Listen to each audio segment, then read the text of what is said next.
E aí, pessoal, tudo bem com vocês? Eu espero que vocês estejam maravilhosamente bem e hoje eu lhes trago uma partida que você não vai se esquecer. Essa partida tem um final simplesmente inacreditável e surpreendente. Então deixe-me montar o cenário para que você possa aproveitar cada segundo dessa partida. Aqui nós temos Praggnanandha, o recém-ganhador do torneio Tata Steel, enfrentando Lian Le, que é o melhor jogador do Vietnã, que se destaca principalmente em Blitz e Bullet, e os dois estão jogando a grande final do torneio Title Tuesday, que tem mais de 200 jogadores titulados competindo. Pode-se dizer até mesmo que é um dos maiores torneios do mundo, se não o maior torneio de xadrez do mundo todo, em termos de número de jogadores. Os dois jogadores venceram 10 partidas consecutivas, então estão com 10 pontos, e essa é a 11ª partida e a última. Quem ganhar leva o prêmio do torneio para casa. Então, tentei hypar para vocês, mas eu acredito que ainda assim não é suficiente. Então, bora dar uma olhada nessa partida que é bem especial, né?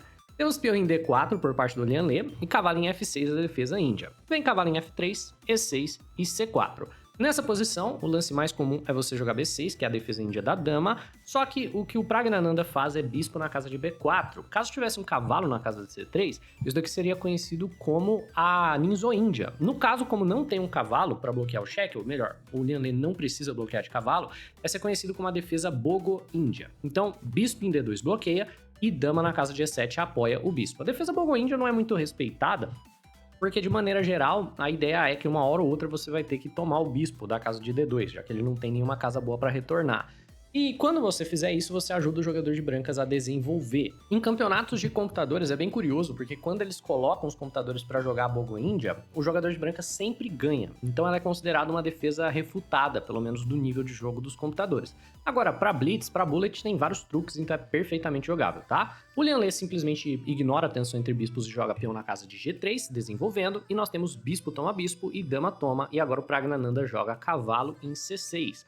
Esse lance pode parecer bem curioso, né? Você não joga tipo C5 ou D5, mas sim coloca o cavalo na frente dos peões, mas ele prepara uma ideia, que é a ideia de dama em B4. Então, se bispo em G2, por exemplo, tem a ideia de jogar dama em B4, ameaçando aqui a dama, ameaçando o peão da casa de B, e se nessa situação o jogador de brancas captura a dama, por exemplo, nós temos cavalo toma ameaçando o duplo em C2, forçando o cavalo das brancas a se desenvolver para o canto, e o jogador de pretas basicamente já igualizou.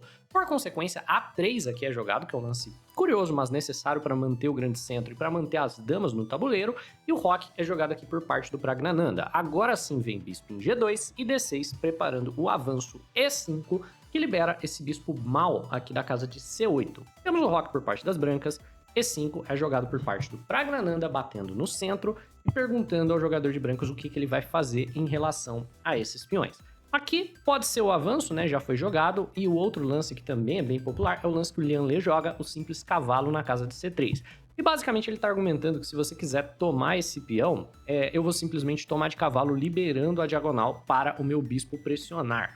Por consequência, o Praggnanandha joga bispo na casa de G4, pressionando o cavalo e agora sim gerando pressão no peão da casa de D4, tá provocando o avanço, tá provocando E3, ele quer que o jogador de brancas comprometa aqui os peões no centro do tabuleiro, nós temos E3 por parte das brancas. Essa posição aqui ainda é teórica e ela já havia sido alcançada algumas vezes, e os lances são torre na casa de E8, torre na casa de D8 ou H6, tudo isso já foi jogado. O H6 é para controlar cavalo em G5. Nesse caso, o Praggnanandha joga uma inovação teórica com um avanço E4 sem controlar a saída do cavalo. E, na verdade, isso daí talvez dê uma vantagenzinha para as brancas, como vamos ver. Porque depois do lance cavalo em G5, esse peão não vai permanecer no centro por muito tempo. E brancas têm sim 3 peões no centro muito fortes que você não consegue contestar. Praggnanandha defende o seu peão que está atacado 3 vezes com bispo em F5 e nós temos F3, querendo trocar esse peão e deixar as brancas sendo as únicas com o peão no centro. Você não tem muita escolha, né? Se você não for tomar, você vai perder o peão, então você é forçado a capturar em F3, o Lian Le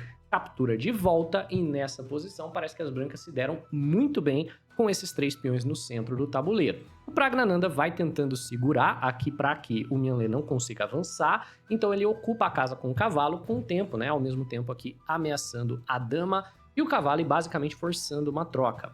O melhor lance para as brancas aqui, curiosamente, é não tomar e não mover a dama também, né? O melhor lance para as brancas é cavalo em D5, um contra-ataque aqui na casa de E7. E isso leva, por exemplo, se a gente quiser essa troca, cavalo por D2, cavalo por E7 cheque, né? E aqui, por exemplo, cavalo toma cavalo e cavalo toma cavalo, o jogador de brancas vai para esse final, onde é basicamente imparável a ideia de E4, né? E a ideia de B4 também. E brancas tem um centro gigantesco que vai levar essa posição para algo bem dominante aqui para o jogador de brancas. Acontece que o Mian-Lê simplesmente toma o cavalo. Então nós temos cavalo por, bispo por e torre em E1. E nessa posição, o Pragna tem esse bispo que é um excelente bloqueador do centro do jogador de brancas e, por consequência, ele ter mais peões do centro não necessariamente é tão impactante. Ainda assim, esse cavalo não tá jogando, tá bem dominado pelos peões, então o Praggnanandhaa joga cavalo em B7, perdão, em B8, para movimentar esse cavalo para casa de D7 depois. Temos cavalo em H4, querendo se livrar do bispo, que é um excelente bloqueador, e enquanto esse tipo de ideia de você trocar o bispo do Fianchetto não é muito popular, se livrar desse bispo é uma excelente ideia, porque aí você consegue avançar o E4 no futuro e você consegue também usar a coluna F para atacar. Então, nós temos cavalo em D7, bispo toma bispo, dama toma e torre em F4 com tempo na dama. Então, chegamos aqui numa posição onde você vê que o Praggnanandhaa tem uma vantagem de tempo bem gritante. Ele tá com 1 minuto na frente, o Lian-Lê já tá jogando com apenas 1 minuto no relógio, mas as brancas conseguiram uma forte posição de ataque. Vamos ver o jogo defensivo do Pragna aqui.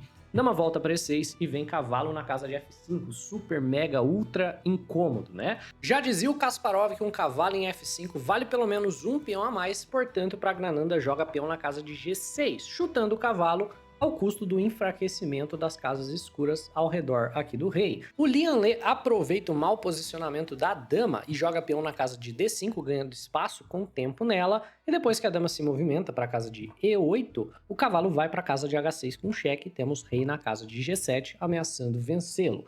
Nessa posição, o Lian-Lê joga peão em E4 e de repente você não pode tomar o cavalo sem entrar nesse ataque descoberto de dama bem forte. Então, por exemplo, se rei toma cavalo, torre por F7 seria devastador com cheque.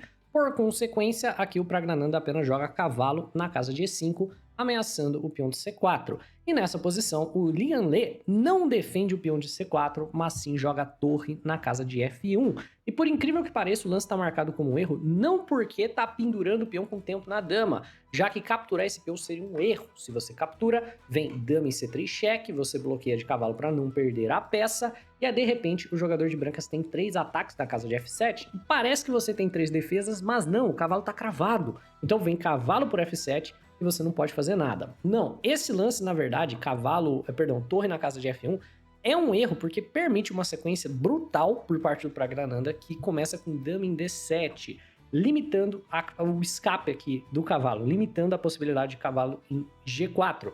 E aí o próximo lance seria F6 e rei toma cavalo. Por exemplo, vamos dizer que B3 defendendo o peão, você joga F6, seu adversário joga mais um lance aleatório, você pode tomar o cavalo e não tem mais aquele torre por F7 devastador. O melhor descoberto que teria é torre por F6, rei em G7 defende tudo e o jogador de pretas ganharia a peça limpa. Obviamente é uma sequência complexa, depende um pouquinho também do erro das brancas, de brancas não jogarem torre em H4 e de certa maneira os dois jogadores estão com pouco tempo, né? 1 minuto pro Praggnanandhaa, 20 segundos pro Lian-Lê, portanto o Prag só joga dama na casa de E7 mesmo. E aqui o computador pede pro cavalo voltar para a casa de G4 e agora o Lian-Lê joga torre na casa de H4. O computador dá como uma chance perdida, porque ele gosta do cavalo em G4, mas esse lance também tem uma ideia muito agressiva, que é a ideia da infiltração de dama em H6. Para isso, o Prag joga F6, com o objetivo de agora a dama defende o peão de H, então depois de cavalo em G4, ele pode jogar, por exemplo, o rei em H8 e a dama defende essa infiltração, ou ele pode simplesmente tomar o cavalo, e o dama cheque não é letal depois de torre toma, né, por exemplo, não tem problema nenhum. Só que o que o Prag faz é jogar G5, e esse lance, claro, limita a vinda da dama, ataca a torre e aparentemente ganha a qualidade, porque provavelmente o que o Prag estava esperando é cavalo toma E5, né, e peão toma a torre na casa de G4, enquanto o rei dele está relativamente aberto, não tem problema nenhum. O que o Prag não percebeu é que o lance G5 gera um enfraquecimento de casas claras ao redor do rei. Então, o Lian-Lê joga o único lance da posição, cavalo na casa de E3, salvando o seu cavalo com tempo, porque agora ele está ameaçando vir para a casa de F5 ganhando a dama. Então, aqui o Prag tem que jogar rei em H8 e ele também salva a torre. Então ele não perde nem a torre nem o cavalo e o G5 gera enfraquecimento aqui ao redor do rei. Então, torre em H6, tá pressionando o peão de F, tá trazendo o cavalo. Basicamente o Praggnanandhaa tá sendo massacrado por enquanto. Então, Prag começa a trazer peças para defender o rei, torre em E8, dama em C3, botando pressão na diagonal, torre em F7, liberando a casa para a dama vir pressionar a torre, cavalo em F5 e dama em F8 atacando a torre, que vai para a casa de H5. Até então, Prag está levando pressão, mas ele está segurando relativamente bem. Por consequência, ele tenta contra-atacar no outro lado do tabuleiro, peão em C6, o objetivo sendo tentar abrir a coluna C e tentar atacar por lá, certo? Tem uma dama na coluna C, se o adversário deixa o Prag capturar, ele vai jogar torre C8 e vai infiltrar na segunda. Por consequência, D por C6 é jogado, B por C6 é jogado e H4 tentando abrir o rei das pretas. Acontece que esse H4 é uma faca de dois gumes. Enquanto você tá de fato ameaçando abrir a posição aqui na ala do rei, expor o rei do jogador de pretas, o rei das brancas também fica exposto. E esse acaba sendo ponto de contra-jogo do Prag, que ele toma com prazer e depois vai tentar jogar ao longo da coluna G. Nós temos cavalo por H4, torre na casa de G7 pressionando o peão, rei em G2 defendendo o peão e torre em G4 por parte do Praggnanandhaa, pressionando tudo aqui na posição e preparando para dobrar, né? Esse lance é bom porque prepara dama em G7, depois ele vai pressionar G3, dá para trazer a torre para G8 e os dois jogadores jogando com menos de 10 segundos agora no relógio estão num embate aqui onde basicamente quem conseguisse atacar primeiro vai ter uma vitória.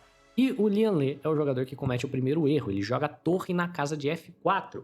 E esse, meus amigos, é o momento para você pausar o vídeo e tentar encontrar o lance que pune essa gafe e vence o jogo na hora pro Praggnanandhaa, porque ele mesmo não encontrou não. Ele jogou dama na casa de G7, que acaba sendo uma chance perdida tremenda, mas o cara também estava com 7 segundos no relógio, então claramente não dava para ele calcular muito. Mas a sequência correta seria tomar a torre, que enfraquece tremendamente a posição das brancas, porque depois de peão toma, tem dama cheque, e aqui de um jeito ou de outro esse rei tá inseguro. Se o rei, por exemplo, caminha para a casa de F2, a gente tem dama em G4, um ataque duplo aqui.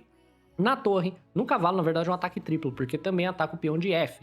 Não dá para você salvar praticamente nada. Se torre em H6, esse ataque já pega a torre de maneira simples. E se o dama em G7 for defendido de dama, por exemplo, a gente tem dama em F7, que é um ataque duplo também. Tá ameaçando torre G8 ganhando a dama e tá ameaçando a torre, não dá para salvar tudo. Mas é claro, poucos segundos no relógio, Praggnanandhaa apenas joga dama em G7, pressionando o peão de G, e cavalo em F5 vem atacando a dama e defendendo o peão ao mesmo tempo. Temos então dama em G6 e torre na casa de H6, aproveitando que o cavalo defende essa casa para atacar a dama. Dama em G5 e agora o Lian Lê finalmente troca torres na casa de G4. Torre toma G4 e o Prag, ao invés de tomar de dama, que seria um lance fácil, né, pendurando o peão na casa de F6, para tentar gerar uma infiltração de dama, acaba tomando de cavalo, que é um lance muito, mas muito mais forte, porque defende F6, ataca a torre e, ao mesmo tempo, libera um ataque aqui no peão da casa de E4. E nessa posição, o que o Lian Lê deveria achar com 8 segundos no relógio é o lance torre em H4, impossibilitando a captura na casa de E4, porque gera essa cravada, o cavalo fica cravado à torre. Então aqui tem tipo o cavalo em H6, pressionando a cravada, né? E a posição fica muito difícil de se jogar para o jogador de pretas, né? Meio difícil de você fazer um malabarismo para segurar tudo com o rei tão exposto.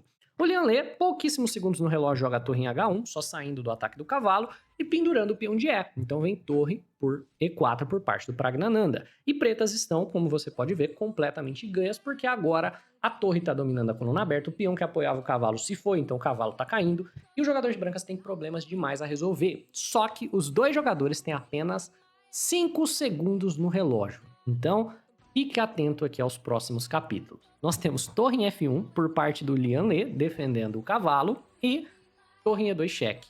Nesse caso, rei em F3 é jogado, porque se você, ao invés de jogar rei na casa de F3, jogar tipo rei em G1 ou rei na casa de H1, você vai levar checkmate, né? Aqui tem dama em H5 e checkmate. E se rei em G1 for jogado, também tem dama em H5 e checkmate vindo. Então, rei na casa de F3, e o Praggnanandhaa tá ameaçando torre cheque, ganhando a dama. No momento, torre cheque tá muito bem coberto de cavalo. Se você tomar o cavalo, na verdade, cai a sua torre. Então, o Praggnanandhaa joga torre em E5, ameaçando o cavalo. O Lian Lê, que vai perder o cavalo de qualquer forma, joga cavalo toma D6 com 2 segundos no relógio, e o Prag joga torre em E3 cheque, ganhando a dama do adversário.